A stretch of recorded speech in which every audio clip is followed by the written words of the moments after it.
Igniter, Monica Leonel from theworldneedsyourbook.com, and today is day 1 of the challenge. Today we're going to be talking about how to move your idea to a concept for your novel. So we are on day 1 of the challenge, moving from idea to concept. And so the gist of this day is that you probably have some idea of what your story is, but it may not be a fully formed concept yet. And so this lesson is going to teach you how to very quickly come up with a concept for your book.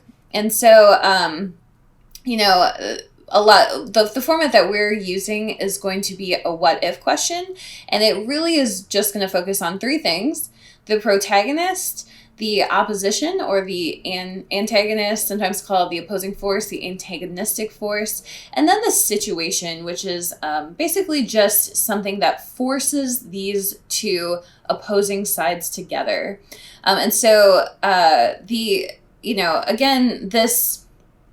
This can unfold many different ways in your story. So it doesn't have to be 2 warring sides. So one example is that, especially in romance, this is a great example. The antagonistic force is typically the belief that the two people cannot be in a relationship together. So it's typically like all the reasons that they have for not entering that relationship. And then, in other stories, it's often an opposing force as opposed to an opposing person. Now that person or that opposing force may be represented by an antagonist, but or like a villain type of character, but it could actually just be more of a like a fatal flaw or a situation. So we will get into that. Don't get too hung up on trying to make this concept any specific way. We're really just trying to get the basics of the idea of your story into a format that is more usable for storytelling purposes. All right, so we're going to start with just looking at your book idea. And the way that I do this is I mind map this out.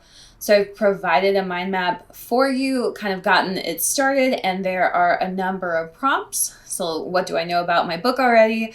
What's the first thing that happens? Who's in the book? What's the end game?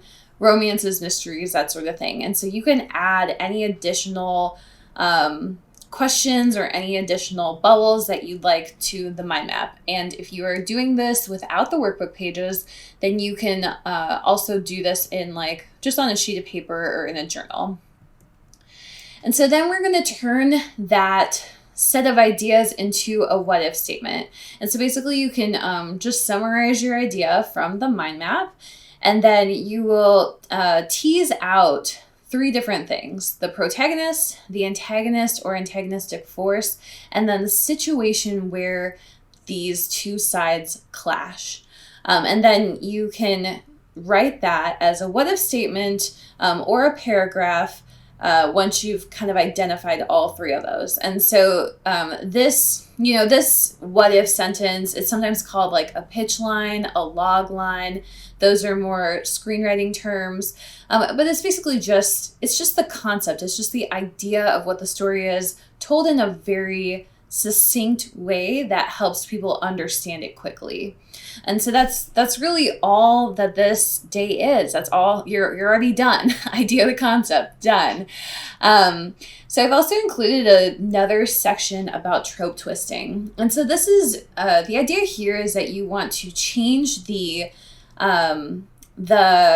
top level or the situational aspects of your story while still keeping the emotional resonance and really the emotional skeleton underneath the story. So an example would be if you were writing a story about a sparkly vampire who falls in love with a human girl. So I'm talking specifically about the Twilight Saga, which is a very popular young adult series. If you were trying to write a story similar to that or in the same genre, this would just be like, how can you twist the tropes while still keeping the emotional resonance or basically the way the book felt to the reader while still keeping that in place. And so there are a number of questions. Can you swap gender or race? Can you give the character different relationships, different disabilities, different backgrounds? Giving the so another thing for the antagonist, can you give the character a interesting relationship to the protagonist? So you see this happen a lot. I think the most common example is Luke and Darth Vader. So Darth Vader being Luke's father in Star Wars. That was kind of a twist, and I think it's used quite often now where, the villain is somehow related to the protagonist in a way that neither of them can escape. And that's really a big and important piece of that. So see what tropes that you can twist if that's of interest to you, and then rewrite your what if sentence with those twisted tropes. Thank you so much for watching and listening, and I hope this content was helpful to you. If you have any questions about the content, make sure you leave a comment below. And if you are not signed up for the challenge yet and you want to get in on all the goodies and everything we have to offer in the challenge, make sure you sign up. There's a link in the description below, and that will take you to everything you need to be a participant.